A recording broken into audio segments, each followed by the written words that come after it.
Hello and welcome to our online session on vulnerabilities and safety.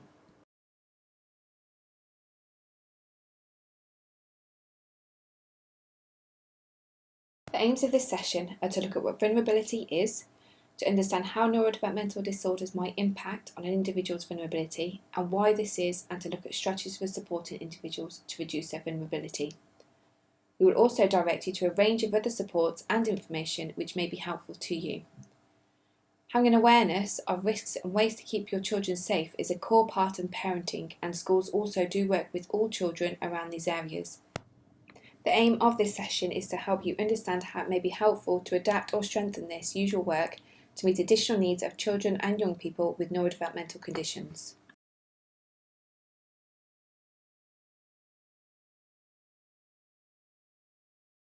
So what do we mean by vulnerability? The definition of vulnerability is being exposed to the possibility of being harmed either physically or emotionally, or being more likely to enter situations that could lead to some form of harm, either from others or from oneself.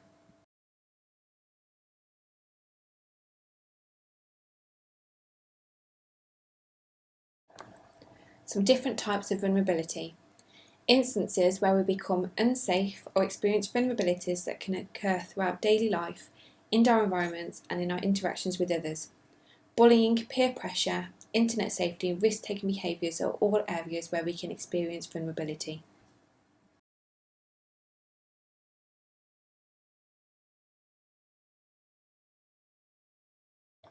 How might a neurodevelopmental disorder impact upon an individual's vulnerability? As we know, a young person with a neurodevelopmental disorder may have a different way of understanding and interacting with the world around them. Vulnerability may occur when there is an overestimation of a person's understanding of the world around them. This may be due to their language, social skills, emotions, organisation skills and theory of mind. We may overestimate an individual's problem-solving skills and underestimate sensory difficulties, anxieties, and the effort required to understand the environment, all of which will impact upon their vulnerability. We will look more specifically at the aspects of neurodevelopmental disorders which may lead to a child being more vulnerable.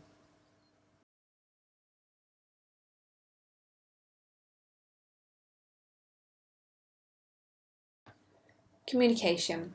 Communicating with others about events, particularly sequences, can pose difficulties for children with ASD. They may find it difficult to alert others to the experiences and the fact that they are being exploited. A tendency to take things literally also presents some risks for a child with ASD. They may do exactly what someone has asked them to do, and they may struggle to read between the lines when someone is instructing them.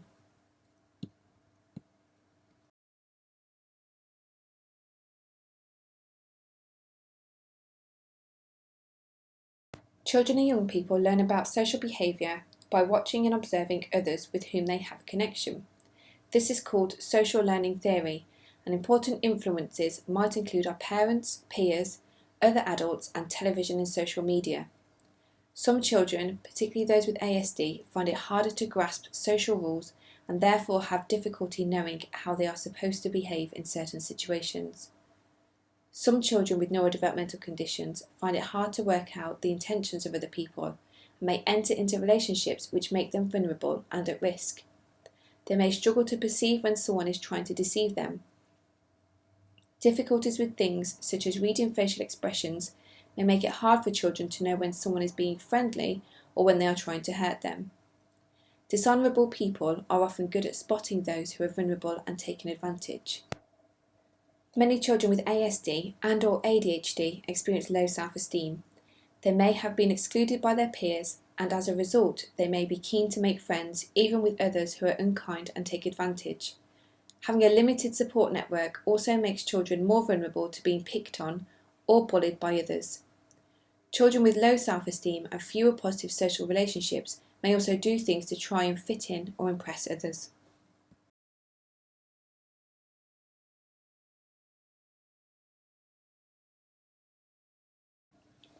Children with neurodevelopmental disorders might be more likely to engage in risk-taking behaviours and place themselves in unsafe situations which could lead to accidental injury.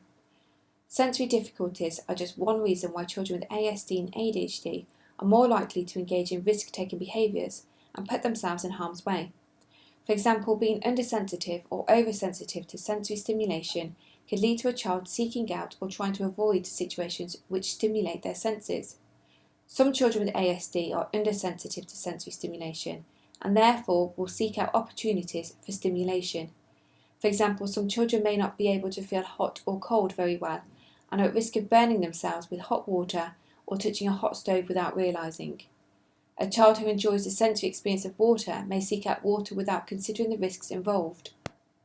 On the other hand, individuals who experience too much sensory stimulation may attempt to avoid situations where they feel overwhelmed by escaping.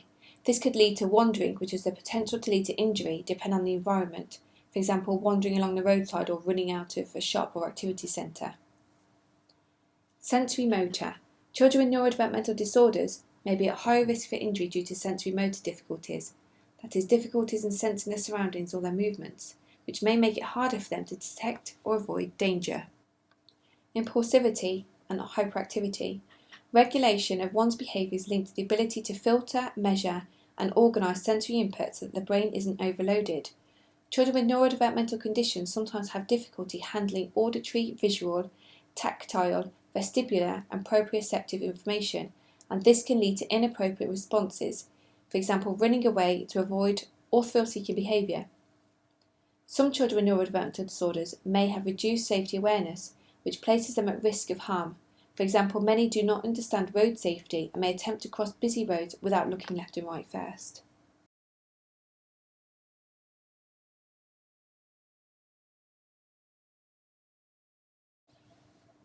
It is helpful to try and understand why some children and young people with neurodevelopmental conditions present with these increased risks of social, emotional, and physical vulnerability. Theories regarding how the brains of children with neurodevelopmental conditions develop and function can be helpful in this area.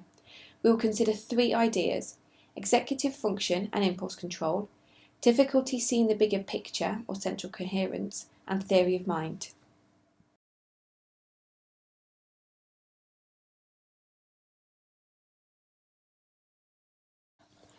Children with ADHD and ASD share some common neurological differences which impact on their ability to hit the brakes, know when to stop, and avoid getting into risky situations. The main area implicated appears to be the prefrontal cortex, which is responsible for impulse control. The other area is the amygdala, which is a brain structure essential for decoding emotions and identifying stimuli which are threatening to an individual. Significant communication occurs between the prefrontal cortex and the amygdala. The prefrontal cortex isn't fully developed until the age of 25, and in children and young people with a neurodevelopmental condition, there are known difficulties in connectivity between the 2 areas.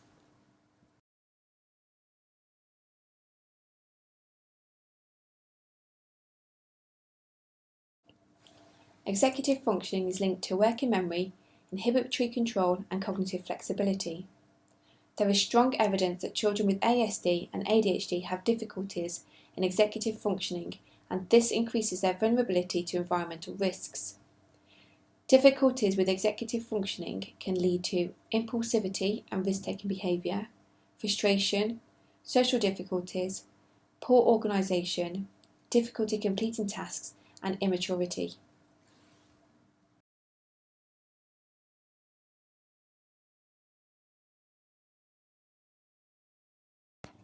Central coherence theory considers ASD in particular from a cognitive perspective. It refers to the ability to be able to see the wider picture rather than just the smaller details. It proposes that some individuals with ASD have weak central coherence.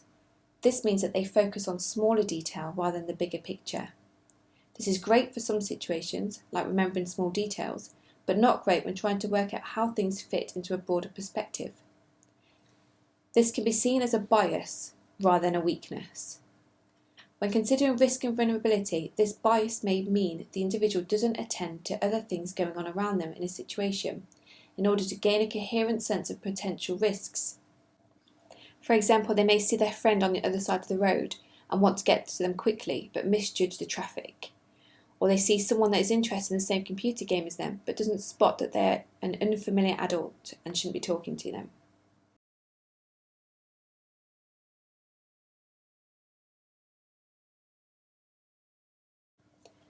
Theory of mind is the ability to interpret one's own and other people's mental states.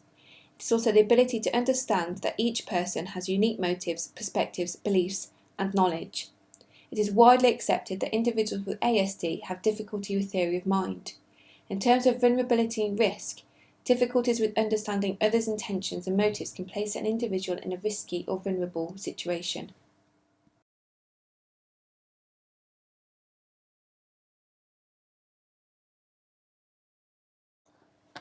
Although, as we noted at the start, protective strategies and support are part and parcel of your job as parents. However, where vulnerability may be increased, a child may need heavy protective strategies and support more than others of their same age to gain a balance.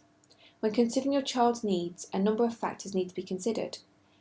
To have realistic expectations and boundaries appropriate to your child's needs, give clear and explicit messages about this. Balance what the law says about appropriate ages for certain activities, such as being left alone, but with your knowledge of your child. As parents, you need to understand your child and are best placed to assess the balance for them and provide the level of supervision, support and strategy that they need. This may be similar or different to other children of the same age. An example might be walking to school on their own. Children will do this at different ages depending on the individual child and their circumstances. There is no right or wrong age. You may need to explain this very clearly to your child if they are aware that others have a different balance. We'll look at some strategies that might help you in supporting your child.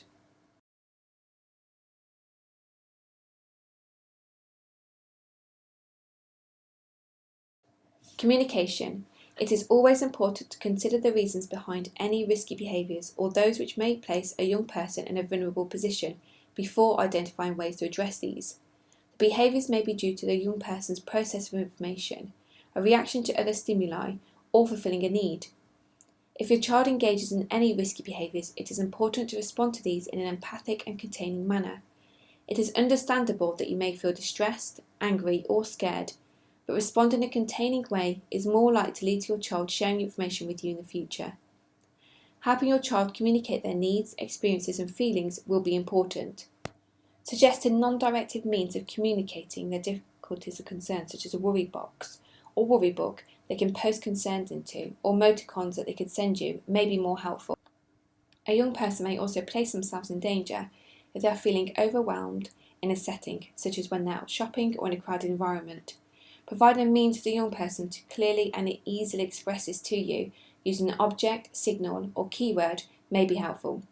Discussing this beforehand and identifying a plan together or writing a social story to support this will be more beneficial.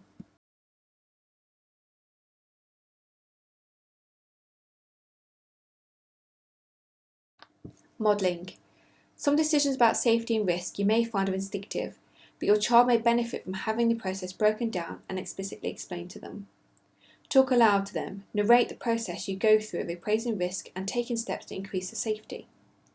Focus on what your child struggles with. Repetition of similar skills in different situations may also be beneficial. Make regular use of everyday opportunities such as cooking, answer the door, crossing the road, or even small talk with strangers.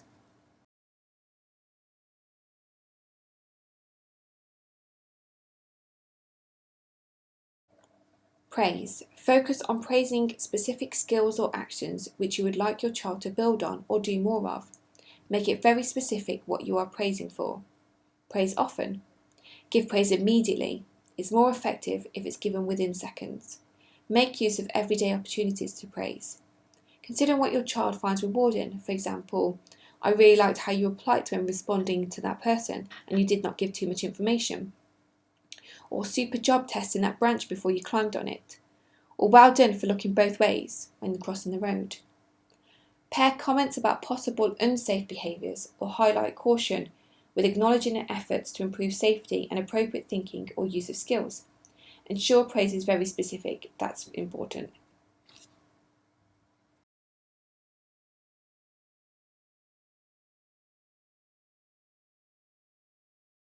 Strategies to support executive functioning. All the strategies discussed can be seen as components to supporting executive function, more specifically focusing on executive function skills. Talk to your child about situations where being impulsive might place them at risk. If your child does act impulsively, try to raise their awareness of this. Do this in a calm way, which draws attention to the behaviour rather than focusing on the child. The latter has more of an impact on lowering their self-esteem. Set very clear rules and expectations, for example, about how to behave in specific situations and when using the computer. Make things very clear. Discuss problem-solving strategies which encourage them to consider that there are other ways of reacting in a situation. Encourage alternative responses and behaviours. Try using visual strategies such as colour-coded traffic lights, which act as a prompt for the child. Teach coping skills such as deep breathing that can help them to think more rationally before reacting. It's important to practice these and model both appropriate emotional and behavioural control. Talk out loud about your own thought processes in relation to the above. Use praise and reward when your child shows signs of better self-regulation.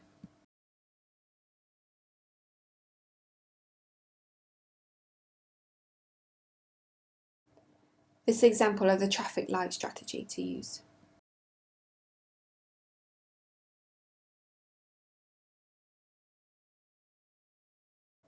Providing distractions in potentially tricky situations, such as walking along a busy road, may be helpful.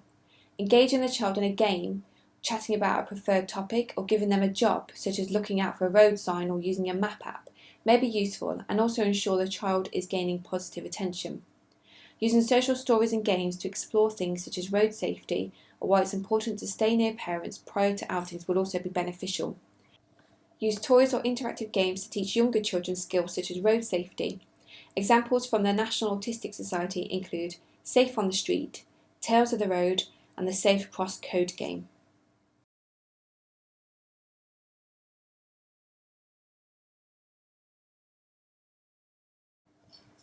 A young person putting themselves at risk socially may be due to them seeking validation or a sense of belonging.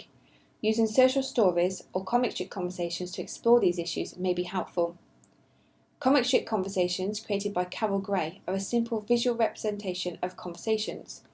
They can show the things that are actually said in a conversation, how people might be feeling, and what their intentions may be. Comic strip conversations use stick figures, symbols, and colours to represent different aspects of a conversation. In this example above, you can see that Tim's intentions and Jane's reactions can be easily seen and described.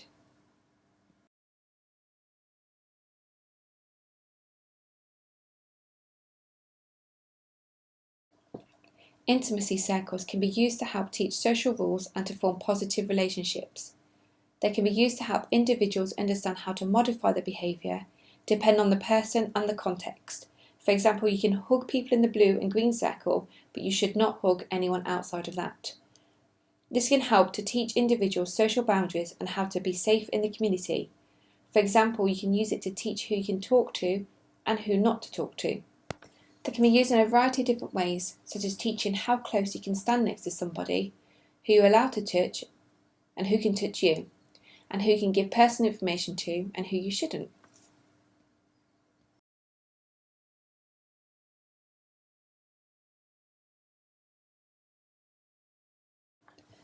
Your child's school may be able to advise on what programs they recommend. Many schools will have safety and vulnerability as part of the usual work they do with children and families. For example, some schools use a protective behaviours approach in PHSE. Families can also access the Dimensions tool developed by the Trust for signposting tailored resources to the issues their young person is facing. You can access this tool by visiting the website detailed on this slide. You'll then rate up to 28 dimensions of health and well-being. The app will then analyse your ratings and provide a report giving you relevant information and flyers. Within this tool will also signpost you to a few key websites, but you may have heard of others, and there are many other sources out there, including books and videos, but Dimensions is the most up-to-date library of these resources.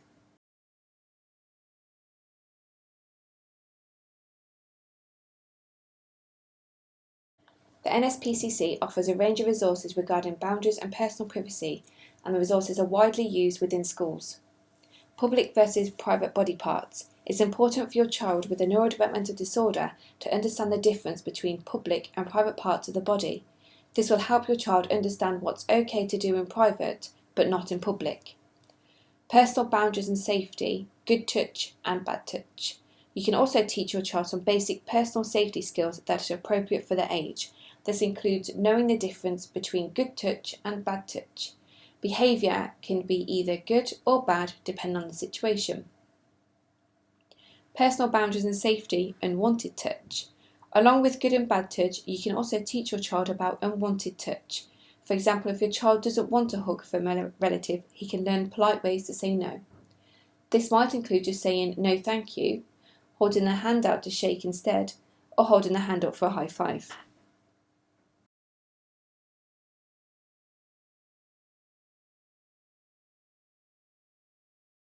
This slide is an example of a helpful website, one of which some schools may already be using. CEOP stands for Child Exploitation and Online Protection. It offers help and advice adapted for children of different ages as well as parents and professionals. Many of the pages on this site offer strategies to protect children and young people from inappropriate contact online, from resources to use with your child to improve digital resilience, to how to set controls and manage risk in their changing online world, such as live streaming. You can make a report directly to CEOP if something has happened to your child online which has made either you or your child feel unsafe, scared or worried. This might be from someone they know in real life or someone they've only ever met online.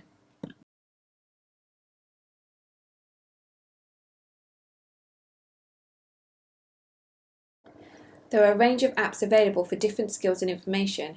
For example, the Would You app by Bernardo's is a free educational tool that aims to show young people the behaviours that could put them at risk of being sexually exploited.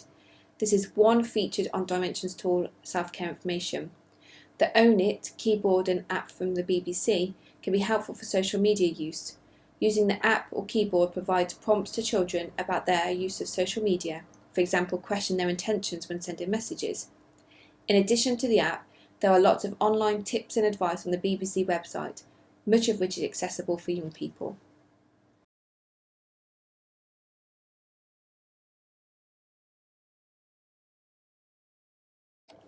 If you're worried about a child or young person, you can contact the NSPCC helpline for support and advice for free on 0808 800 5000 or contact online. The screen picture shows the range of support and information available from NSPCC. NSPCC can link up with children's social care, police and other services in your area if that is what is needed. If your concern is about immediate safety, you can of course call the police or emergency services direct. NSPCC telephone lines are open Monday to Friday, 8 a.m. till 10 p.m. and 9 a.m. till 6 p.m. at the weekend. You can contact NSPCC online 24 hours a day, 365 days a year.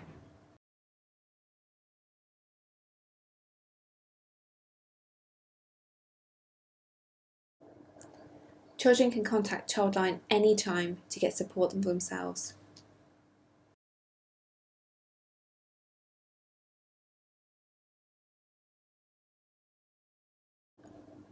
Sometimes when young people are seeking to fit in or looking for a thrill, they may become involved in using drugs or alcohol. Compass is a drugs and alcohol service for children and young people, a free confidential substance misuse service for children and young people who need support around their own or others' drug or alcohol use. The service works with anyone between 5 and 25 years of age.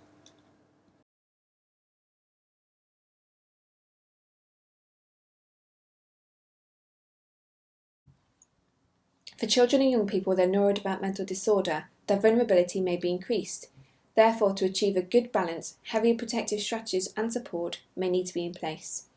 This will need to be adjusted over time as young people grow and develop, or with changes in circumstances, for example joining social media for the first time.